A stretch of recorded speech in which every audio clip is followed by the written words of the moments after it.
Yunnan Province, China. The headwaters of the mighty Mekong River.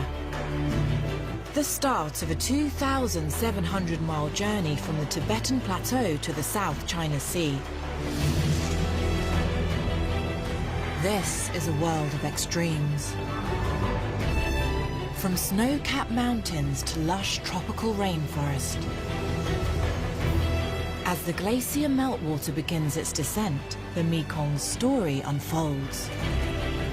Flowing through the most biodiverse region in China, home to the highest altitude primate in the world, and a bird that almost defies biology to fly over its highest peaks. Rare and endangered creatures struggle to survive in habitats that are ever shrinking. Yunnan is our first stop on a breathtaking journey across some of the most remote locations in Asia, following the Mekong through China, Laos, Thailand, Cambodia, and Vietnam, as we begin to unravel the mysteries of the Mekong.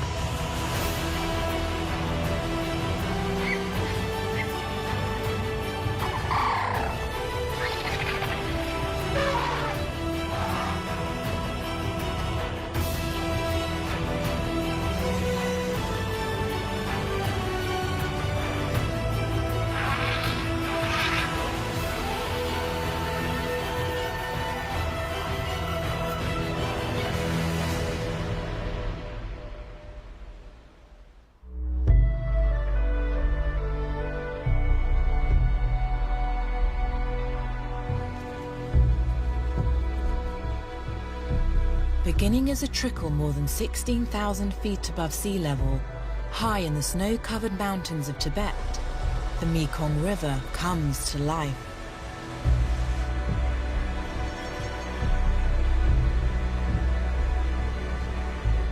It flows through steep river gorges of up to 10,000 feet deep and is bordered by glaciated peaks over 20,000 feet high.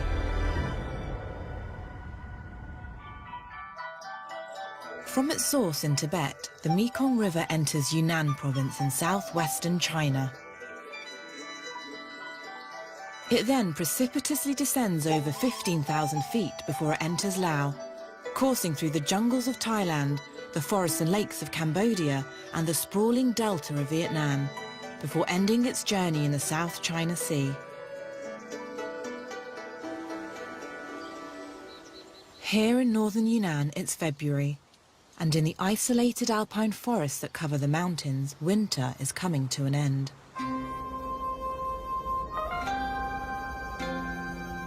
Snow has slowly given way to sunnier days, though temperatures hover around freezing. But this inaccessible region boasts a secret. In a narrow region on the Tibetan Plateau, between the Yangtze and the Mekong rivers, an extremely rare animal exists that's found nowhere else on Earth. The Yunnan snub-nosed monkey.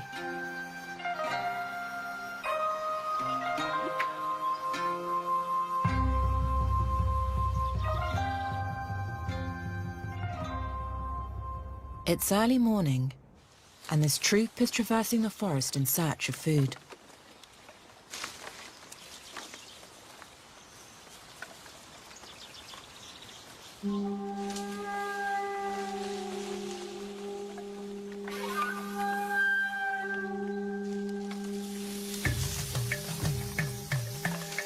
These elusive creatures are extremely endangered.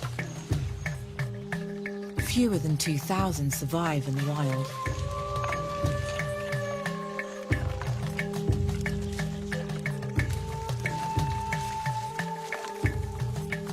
The head of the troop is the Monkey King, the dominant and only male in a troop of females and infants.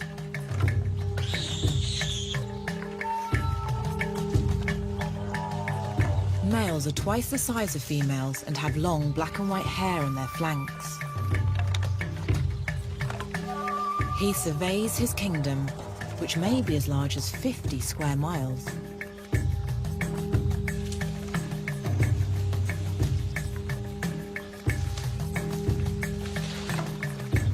Every day he leads his troop, made up of several females and their offspring, on the search for food.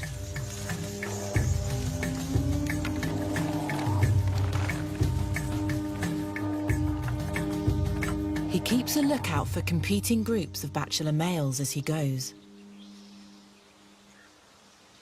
The coast for now is clear.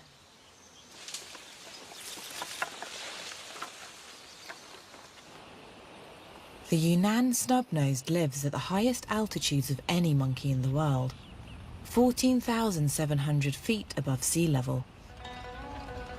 Life at such great heights isn't easy. To survive, these animals have evolved some very unusual features.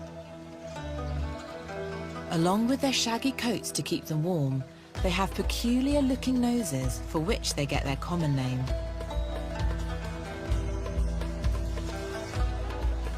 Their nasal bones are absent and their nostrils are upturned, a unique anatomy that protects them from frostbite. It's not just their coats and noses that help them survive in these extreme environments. They have specially adapted blood vessels that allow them to increase their uptake of oxygen in these low-oxygen alpine forests. This hypoxic habitat also has an impact on their diet. While most leaf-eating monkeys live on plants and fruits, such delights are scarce up here. So these monkeys have evolved a peculiar diet, one that allows them to survive where others fail.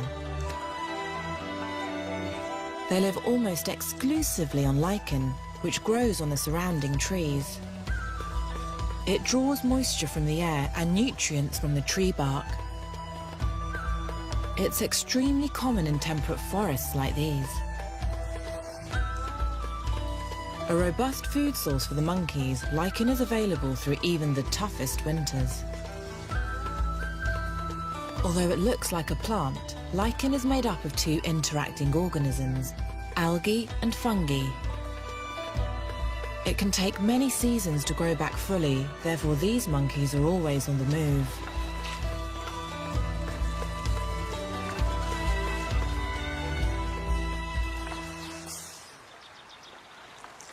Peeling lichen off the bark is no easy task. But the dexterity of the snub-nosed hands means they make light work of it. To stay warm, their hands are covered in thick fur, giving the impression they're wearing mittens. It's early spring, so the cold temperatures mean the snub-nose have something else to contend with. Freezing conditions make the branches very brittle.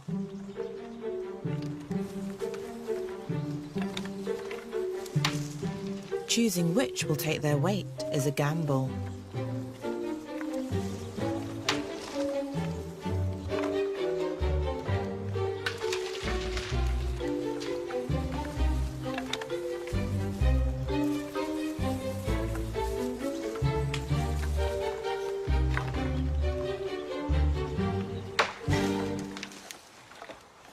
The more supple branches, however, can be used to their advantage. This resourceful monkey makes the most of the bendiness of this branch to propel him even greater distances.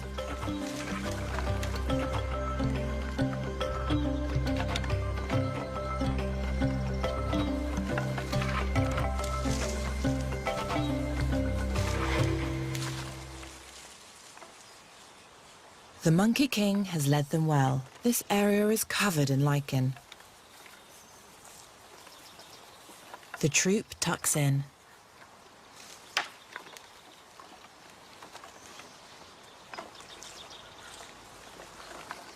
While the adults are focused on their food, this juvenile has other ideas. And soon he'll be getting ready to test his boundaries.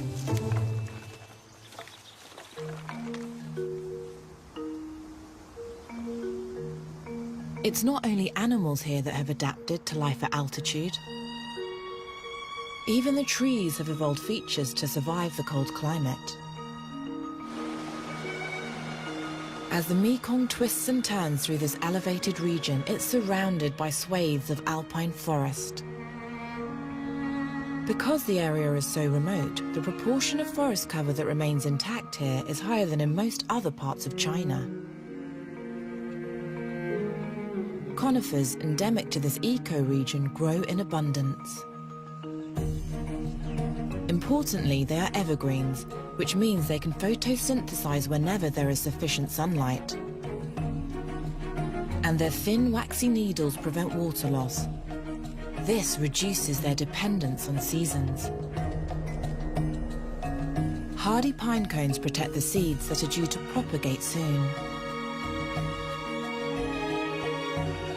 A stark contrast to the hardiness of the pine cones, the fluffy white blossoms of the pussy willow stand out against the alpine backdrop. The soft silvery hairs provide warmth for the developing reproductive parts. The catkins appear long before the leaves, and in late spring blossoms will give way to young shoots, a brilliant colour of jade green. These first signs of life are a sure indicator that spring has sprung.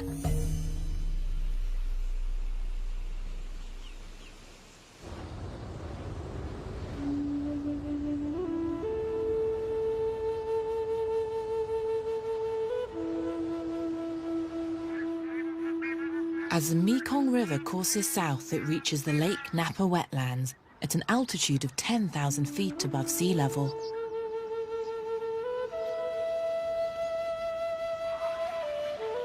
It's dawn over frozen Lake Napa, which is nestled in the Hengduan Mountains. Hundreds of birds have flown in from all over the region to use these grounds as their wintering homes, including the most elegant bird in China, the rare black-necked crane.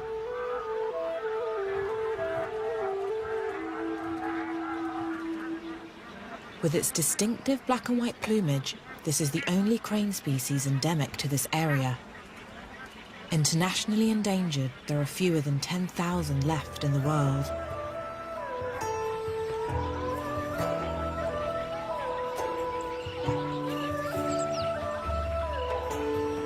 These black-necked cranes have flown in from the Tibetan Plateau to the northwest.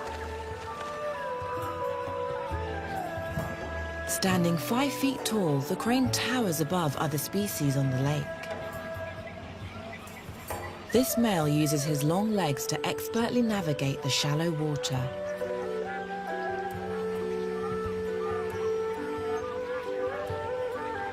Their long beaks are useful tools as they search for insects, invertebrates, and leftover grain that may have fallen through the cracks of the frozen soil.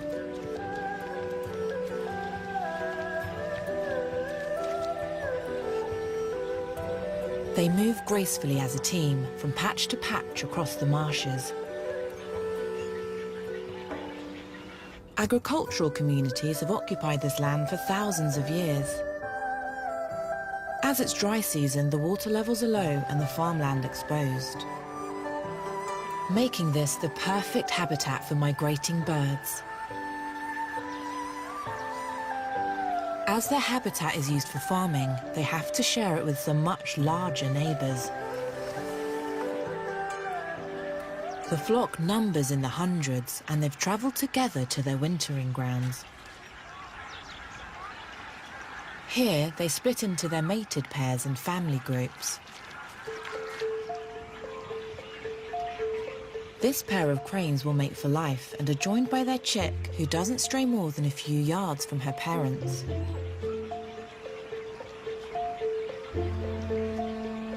At 8 months old, she's identifiable by her grey plumage. She won't have her black and white feathers until she's at least a year old.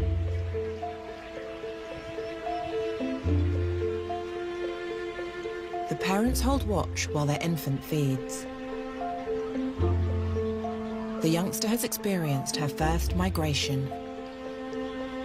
When the time comes to return north, she'll fly with her family, but next summer, when she migrates back south, she'll have joined a flock of non-mating yearlings. She won't pair up with her own mate until she's 3 or 4 years old. She's looking for grain, a welcome benefit of the nearby farmlands. Building up her strength for the 1,000-mile flight north, she'll spend 75% of her time foraging. She and her mother feed, whilst the male keeps a lookout.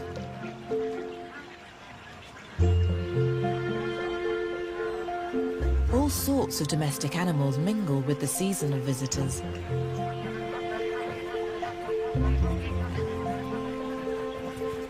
The pigs make for unlikely dining companions. But this odd pairing isn't as random as it looks. The pigs turn over the dirt, which helps the crane find insects to feast on.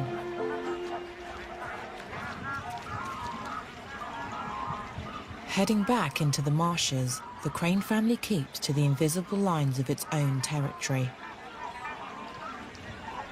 Another family enters, at its own peril.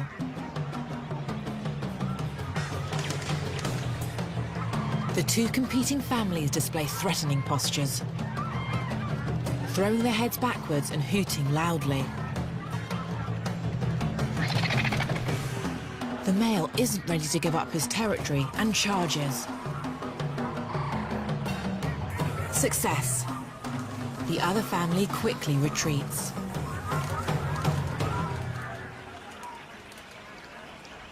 Their food source is safe, at least for now. The black-necked cranes will stay amongst the snow-capped peaks and frozen lakes for another month until it's time to take flight.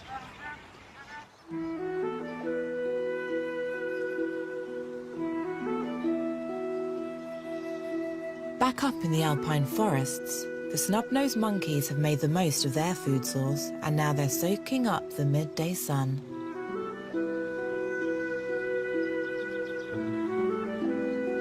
In general, their days are made up of 2 halves, travelling and feeding in the morning and afternoon, with a rest in the middle.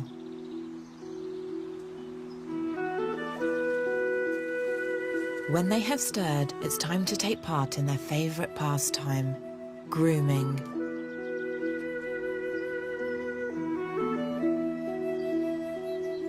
But this is about more than just looking good. Grooming releases the hormone oxytocin, often called the love hormone, which reinforces their family bonds. For the snub-noses, these are unbreakable and vital to their survival. It's an important social skill learned from an early age. However, not all youngsters are so compliant.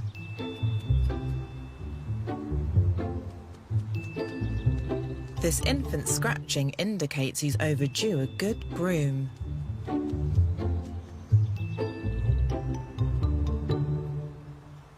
He reluctantly submits for an intensive grooming session from his mother.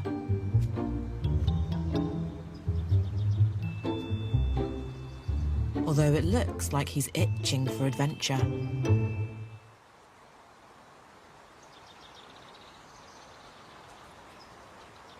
Having escaped from his grooming session, he sneaks past the Monkey King, who is otherwise engaged.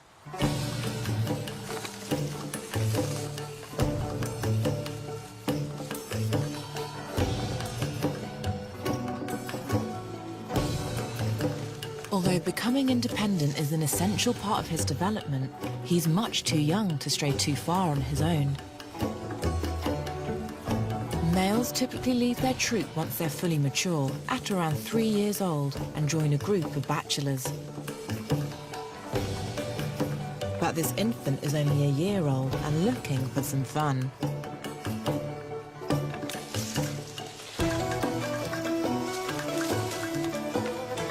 He first tests his swinging skills, not far from the watchful gaze of his mum.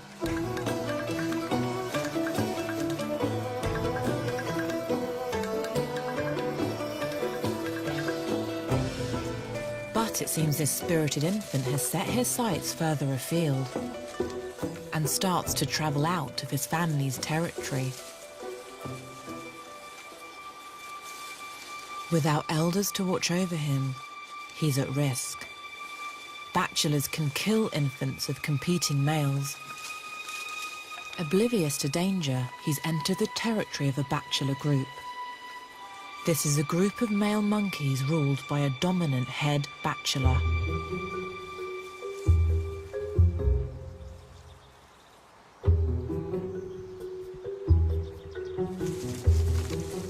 He doesn't wait for an invite as he joins an older male on a branch. It's a risky move. This little monkey could be in hot water. But instead of making a run for it, the brave little one tries to initiate play.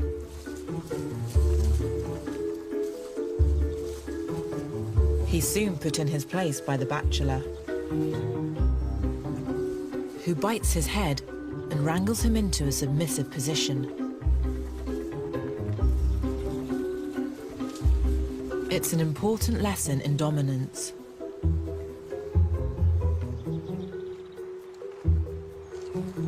The older bachelor has indulged the baby for long enough and signals the play session is over.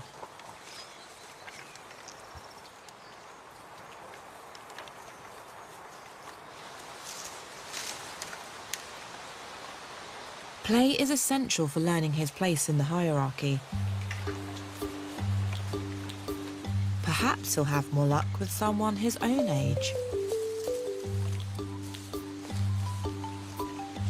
He's joined by a similar-sized infant from a neighbouring family. The two test their physical limits as they move through the canopy like a couple of acrobats.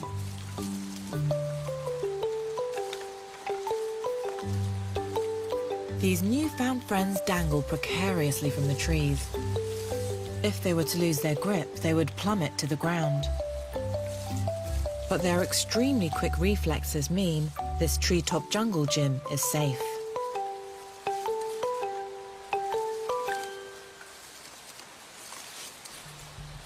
Someone has been watching them. The head bachelor.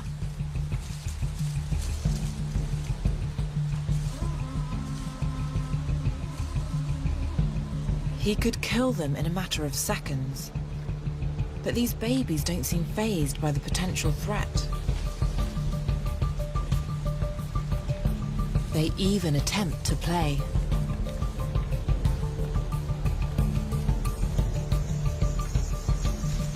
Despite the infant's goading, these bachelors don't seem up for a fight. It's not breeding season, so the males are less aggressive. But they don't want to engage in play either.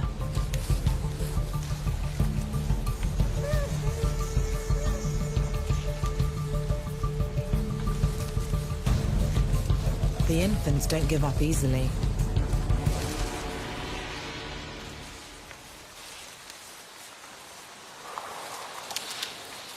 Eventually, the large male leads his gang of bachelors away.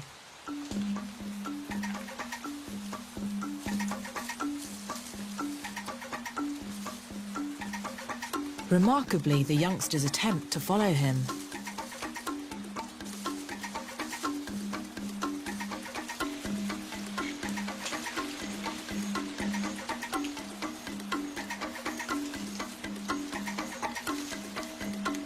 They're desperate to keep up.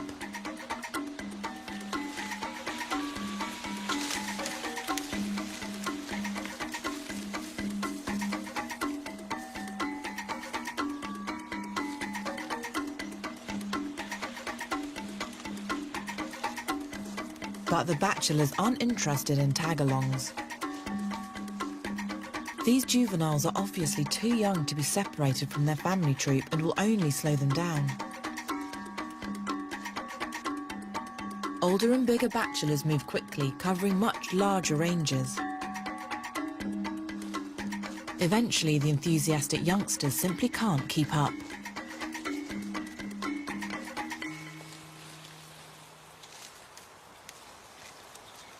The intrepid baby finally decides it's time to return to the safety of his mum.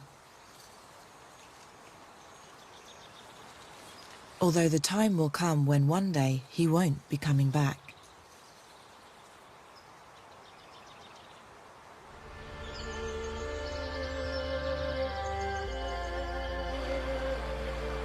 Mountain streams trickle down through the alpine forest and join the Mekong River as it passes through acres of agricultural farmland fed by the Mekong Basin.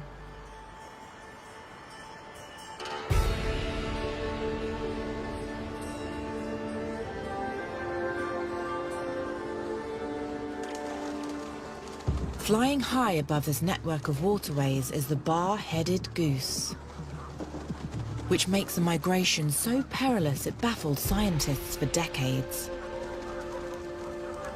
The highest migration in the world, this is a bird of death-defying extremes, breaking records by flying at over 23,000 feet.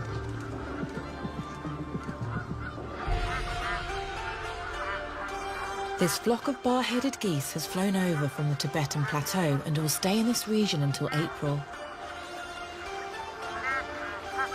They get their name from the 2 bars of dark feathers around their heads. Calmly feeding on the water, these birds give no indication of the extraordinary feats of physical activity that they're capable of undertaking.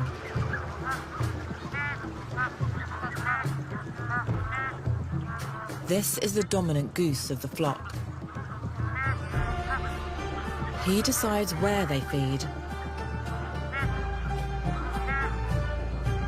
and where he leads, others follow.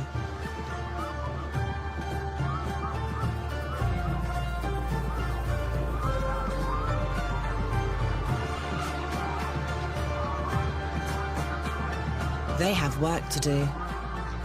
They each need to gain over 2 pounds, almost half their body weight, before their summer migration north to Central Asia. And theirs is no ordinary migration, for they will have to scale a formidable obstacle, the Himalayas. What looks like an enjoyable way to pass the time, bathing and preening, is actually careful preparation for the journey. By preening, this goose is lining up his feathers almost like Velcro, enabling them to be waterproof and more aerodynamic. This flock numbers in the hundreds and will stay on these tablelands for 5 months until the time comes to leave for its summer home. Knowing when to leave is an important skill. Misjudging the timing of such an extreme journey could be fatal. Spring is progressing and the days are getting warmer and longer. This is the signal these birds need to take off.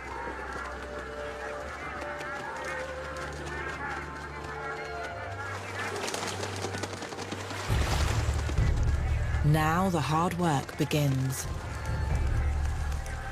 Whereas most long-distance migrators switch between soaring and flapping, the bar-headed goose constantly flaps its wings for the whole journey.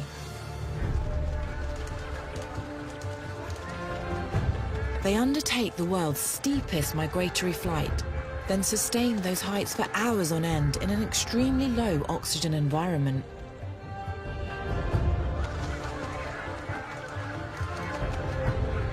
How they are able to sustain such high levels of activity at such great heights was once a mystery.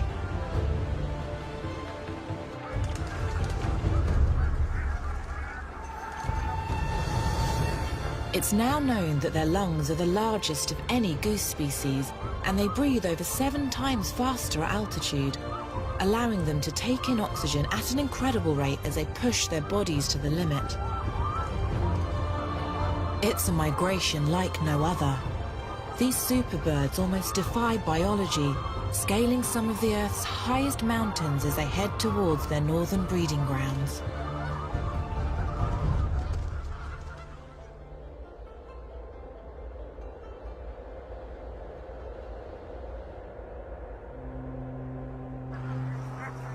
As the birds fly higher to the north, the Mekong River descends in the opposite direction south. further dropping to an elevation of around 6,500 feet above sea level as it enters the southern Himalayan foothills. The southern slopes of the mountains trap water from seasonal monsoons, blowing north of the Indian Ocean, supporting forests of firs and deciduous hardwoods.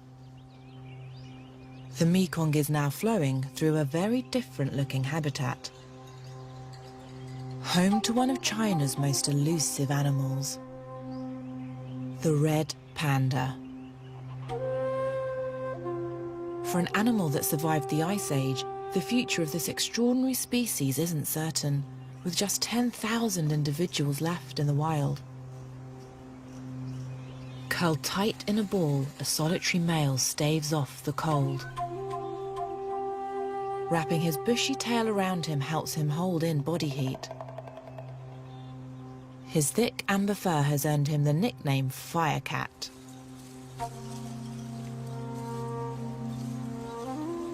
When he wakes up, this young male has one thing on his mind. It's mating season, and the only time this year that he will come into contact with another of his kind.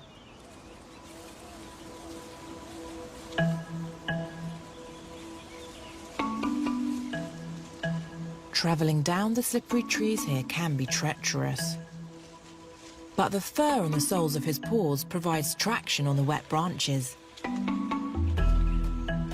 And a false thumb, an extension of his wrist bone, allows him to grip tightly.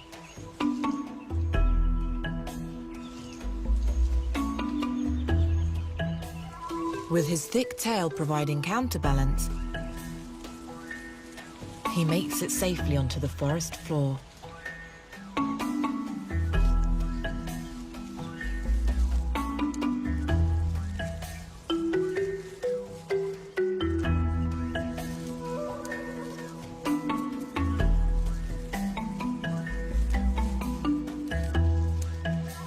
This red panda is in luck.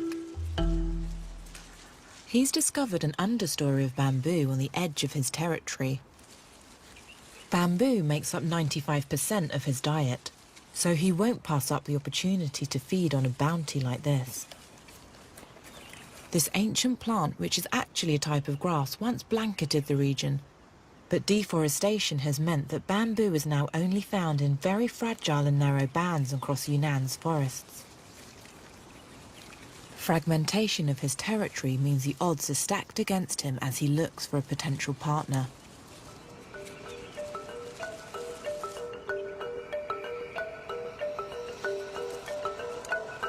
Living in such isolation, males and females use chemical trails to communicate and find one another.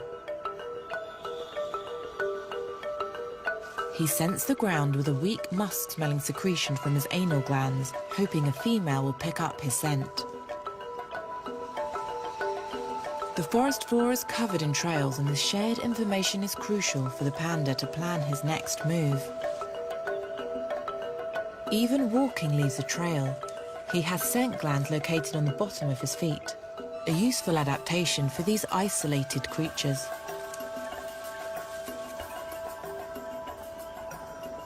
Not far off, a female sleeps high in the canopy, unaware that a male has entered the area.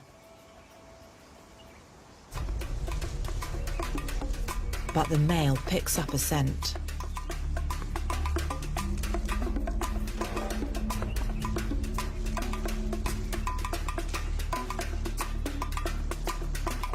He follows the trail, checking for odors as he goes to make sure he's on the right path.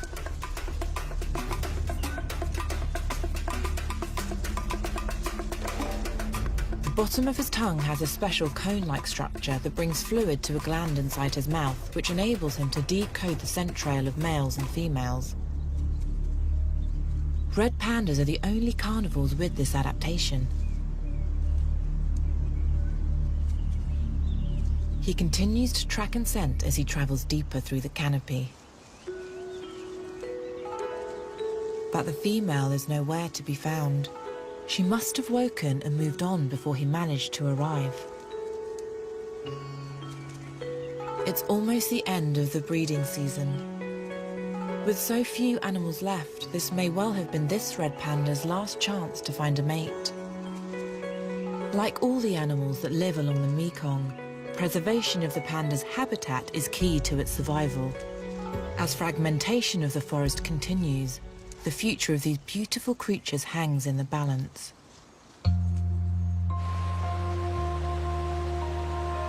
The Mekong continues to flow down the mountain slopes as it enters its lowest elevation in China, the forests of Xishuangbanna.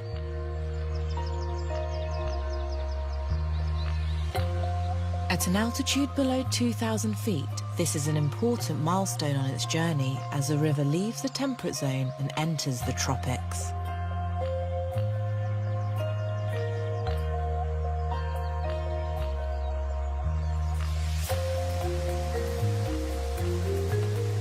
Spring's arrival means the monsoon rains have blown in from the Indian Ocean. Daytime temperatures average 77 degrees Fahrenheit.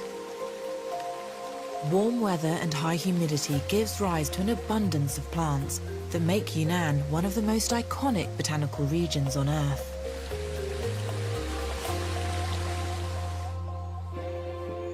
Almost a third of China's orchid species are found in this province. Delicate flowers that are strikingly beautiful. Growing side by side with the unusual myodendron plants, which have flowers growing mid-branch instead of at the end of their stems. It's a colourful habitat, providing a stark contrast to the mountainous forest that began the Mekong's journey.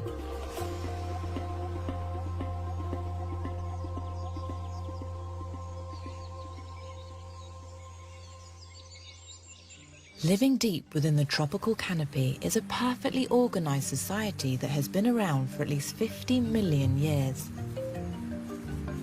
What these creatures lack in stature, they make up for in strength and numbers. Weaver ants. These ants are on a mission. Their old nest has dried up and they must build a new one. They deftly navigate commuter highways as they patrol their territory. These workers are all female, non-breeding clones of a single queen, and they are not to be messed with. Other insects crossing their path do so at their peril.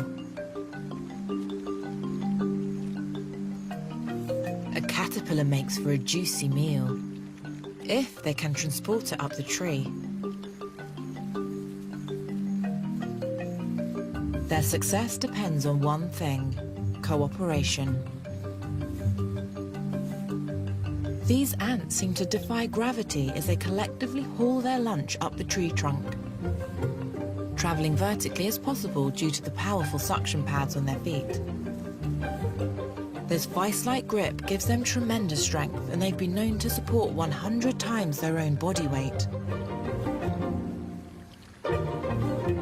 Many mandibles make light work. Further down the trunk, 2 ants seem to have bitten off more than they can chew.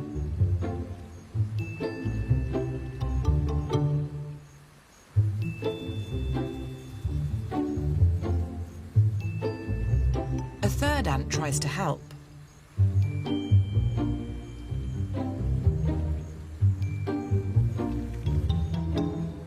But this caterpillar isn't giving up without a fight. These ants take no prisoners and use their brute force to stretch the caterpillar apart.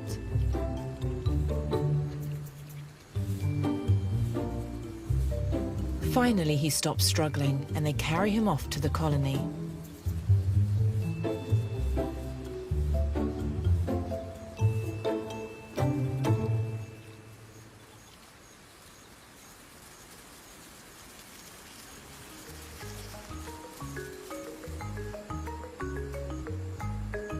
The workers are building up an appetite as they construct their new nest.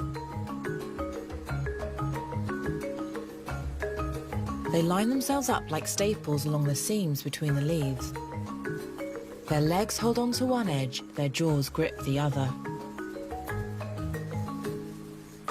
While they hold their position, other workers use larvae silk to stitch the leaves together at the seams.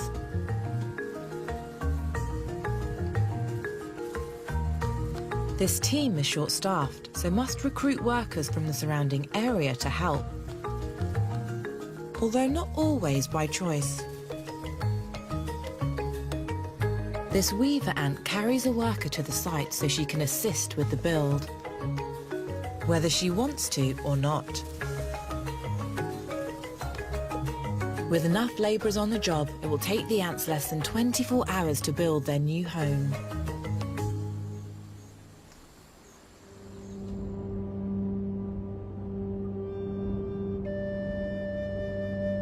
From the smallest of residents to the largest.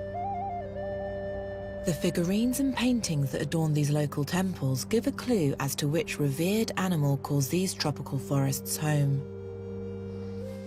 The Asian elephant. In China, the Mekong is actually known as the Mekong River. To the Dai people of South Yunnan, this means the river with millions of elephants.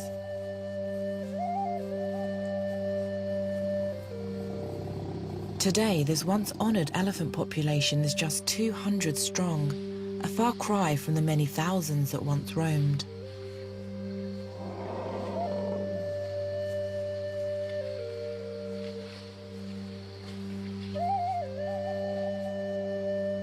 This female matriarch leads her herd through the forest in search of water. For hundreds of years, elephants have followed the same routes along the Mekong, which up until recently have been relatively undisturbed.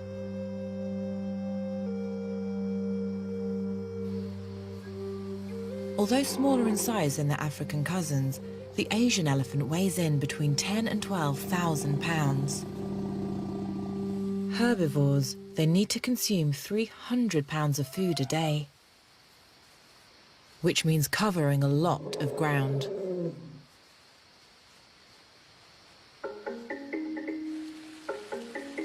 Elephants have 2,000 olfactory genes, twice as many as dogs, giving them an incredibly acute sense of smell.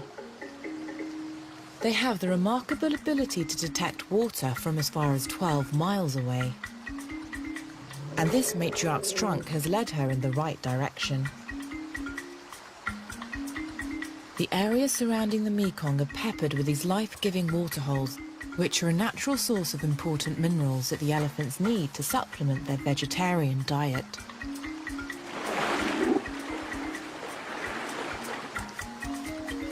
Unlike most other mammals, where the hip and shoulder joints are in an angular position, her legs are stacked almost vertically under her body. This enables her to support her massive weight, with padding around the toes acting like shock absorbers.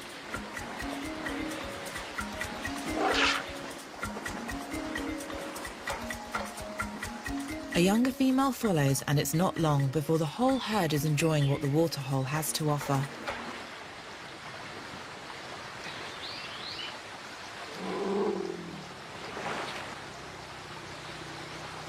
These idyllic scenes belie a much more complicated reality.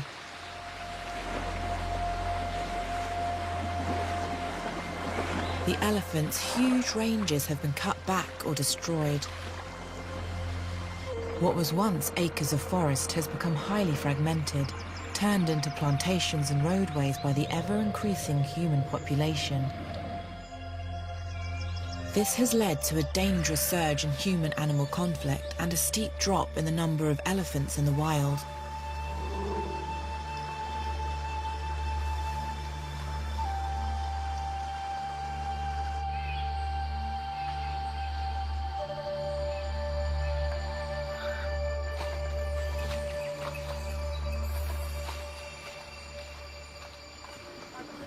These rangers are on the front line of elephant conservation here. They're tasked with finding ways of reducing elephant-human conflict. They measure elephant dung and interpret tree markings to monitor ranging patterns of the animals.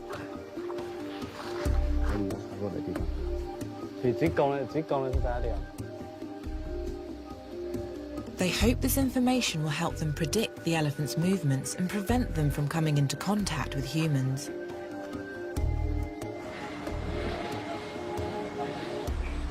this herd has crossed into a canal next to a major roadway.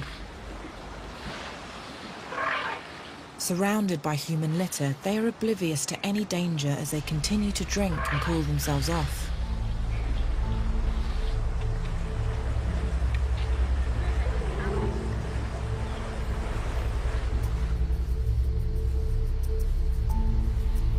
Before long, they're ranging towards the main road.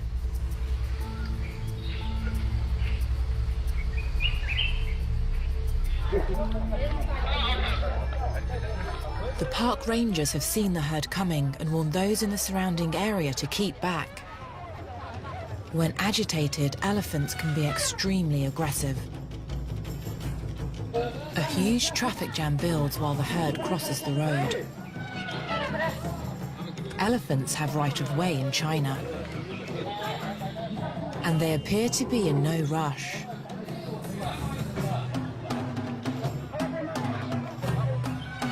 They make it safely across. Although watching these animals cross the road may be entertaining for tourists, if it wasn't for the quick action of the rangers, things could have ended very differently. This time, the herd passes without incident and retreats back into the safety of the jungle.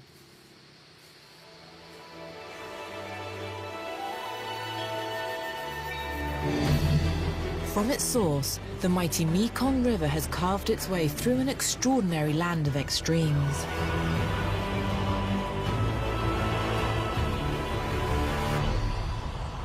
In the alpine canopy, the independent young snubnose continues to test his boundaries. On the mountain slopes, the lonely red panda still searches for a mate. Deep in the tropics, elephants and humans attempt to avoid collisions. Nowhere else in China is home to such a diverse array of wildlife. By the time the Mekong enters Laos, this iconic river will have dropped an astonishing 15,000 feet in elevation. Its journey to the sea has only just begun.